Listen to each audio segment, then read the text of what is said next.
warahmatullahi wabarakatuh. Hamdalillahi wa syukran, salatan wa salaman ala nabiyyina Muhammadin wa ala alihi wa ashabihi ajma'in. Amma ba'd. Bapak-bapak, ibu-ibu, jamaah salat zuhur yang dirahmati Allah, syukur alhamdulillah, nikmat Allah selalu dilimpahkan tanpa bisa kita hitung. Salawat beriring salam buat junjungan kita Nabi besar Muhammad sallallahu alaihi wasallam. Bapak Ibu jemaah salat zuhur rahimakumullah. Topik kuliah zuhur kita hari ini bagian dari kelanjutan materi-materi yang pernah juga kita bahas sebelumnya, berbicara tentang manhaj, arah, pedoman, konsep kehidupan seorang muslim. Hari ini kita bicarakan tentang orientasi hidup seorang muslim. Tentu kita harus sedikit merefleksi materi yang lalu. Antara lain, seorang muslim idealnya tahu, mengerti dan paham apa visi dan misi hidup seorang muslim. Visi itu adalah sesuatu yang ideal, jauh sepertinya, tetapi kita kepingin sekali untuk mencapainya. Bisa buka nanti, sekedar ulang saja surah Al-Baqarah ayat 201 yang bahagian ayat itu hafal oleh kita karena menjadi doa dan senandung kita dari masa kanak-kanak, yang isinya wa minhum may yaqul rabbana atina fid dunya hasanah wa fil akhirati hasanah wa qina adzabannar. Hanya 3 saja. Yang pertama, hidup hasanah, ideal. Di mana? Fid dunya. Yang kedua, hasanah juga, ideal pula, tapi di akhirat. Yang ketiga, bebas dari siksaan, tekanan, azab dan lain-lain sebagainya. Itu visi kita.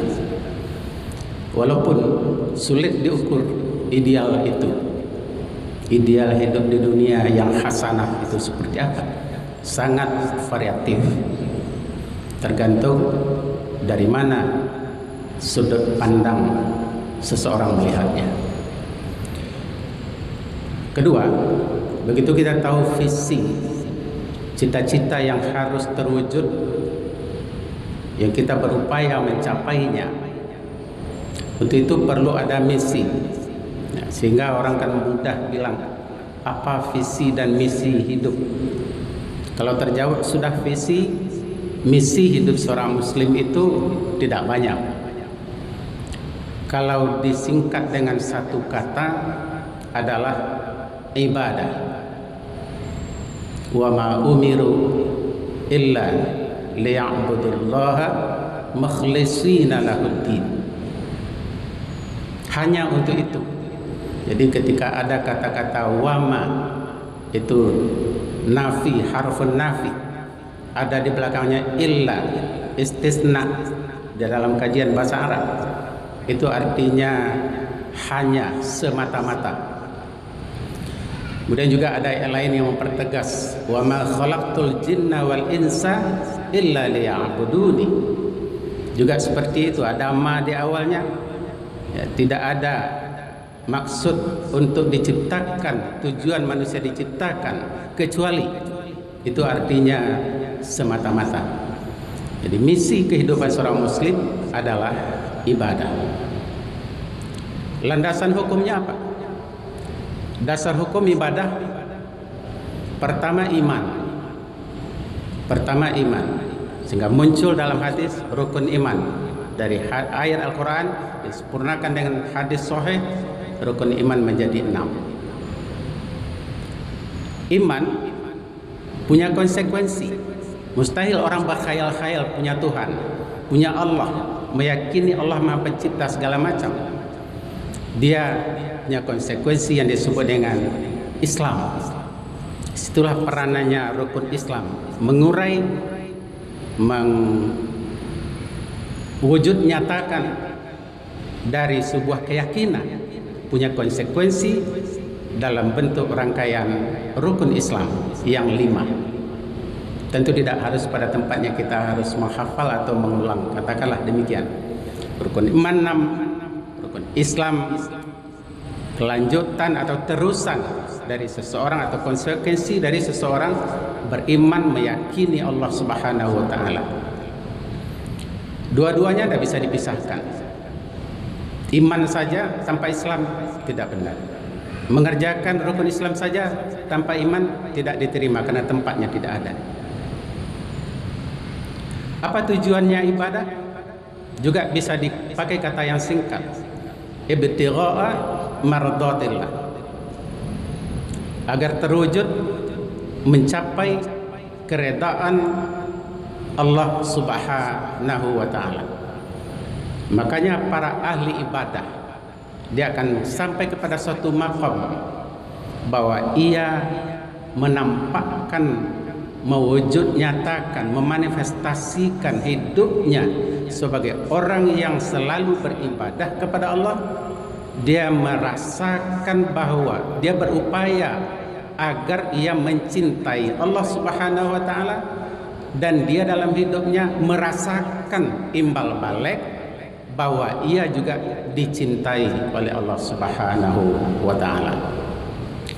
Barulah pada akhirnya akan terjawab apa orientasi hidup seorang muslim. Orientasi hidup seorang muslim bisa dipersingkat dengan pemahaman yang sederhana. Adalah bagaimana menyiapkan kehidupan yang abadi. Mana kehidupan yang abadi?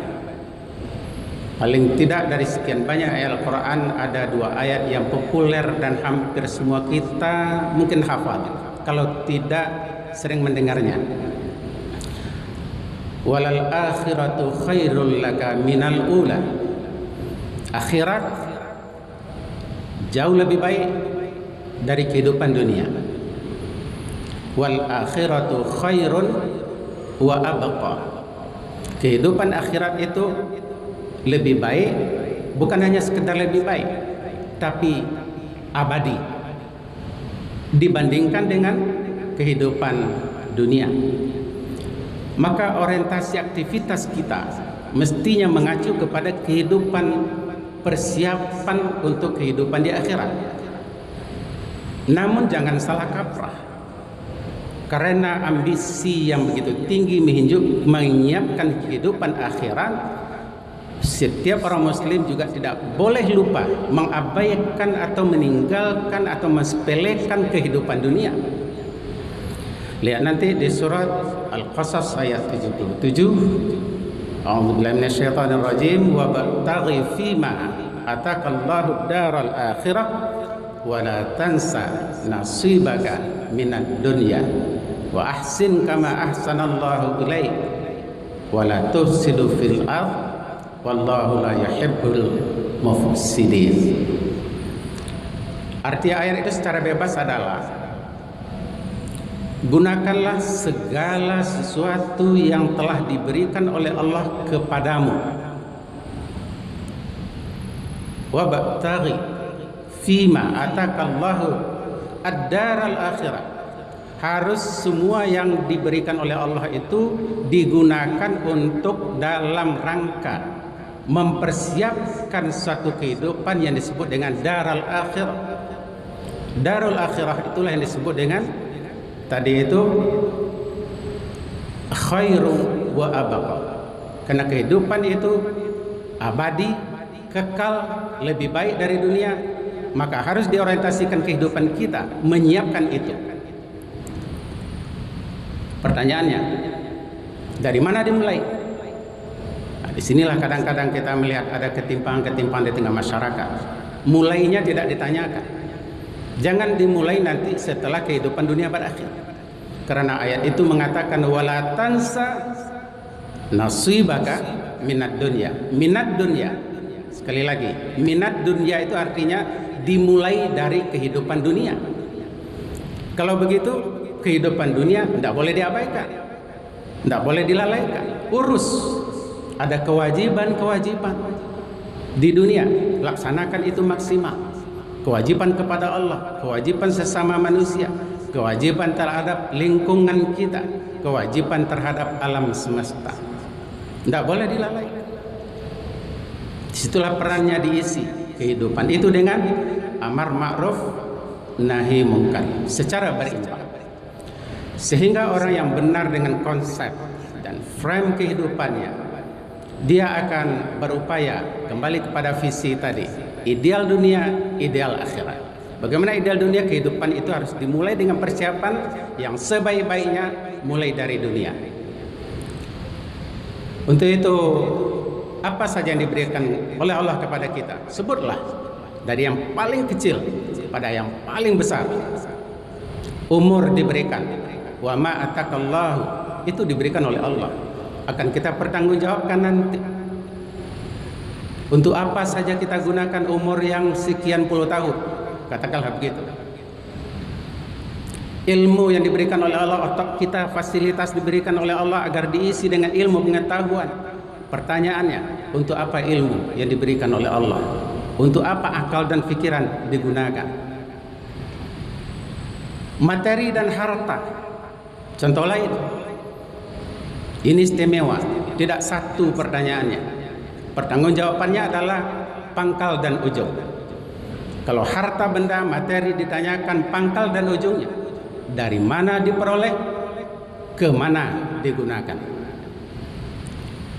Semua yang diberikan oleh Allah, kesehatan, kesempatan, harta benda, fasilitas kehidupan, panca indera, jiwa dan raga, jasmani dan rohani, itu semua adalah atakallah. Gunakan itu semua maksimal persiapan untuk kehidupan akhirat. Tapi jangan lupa, itu juga digunakan semuanya untuk melakukan mengisi kehidupan mulai dari kehidupan dunia. Bapak dan Ibu sedang jemaah zuhur yang dirahmati Allah, mudah-mudahan ulangan-ulangan kajian kita ini untuk kembali kita benahi agar kita dalam mengisi kehidupan ini berjalan dengan konsep, dengan frame, dengan kurikulum yang jelas. Ya, langkah-langkah yang kita lakukan tidak tanpa konsep, tidak tanpa arah, tapi harus punya arah yang jelas.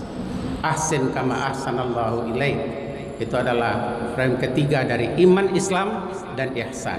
Berbuat baik harus maksimal tanpa mempertimbangkan segala sesuatunya, sebagaimana Allah contohkan berbuat baik kepada kita.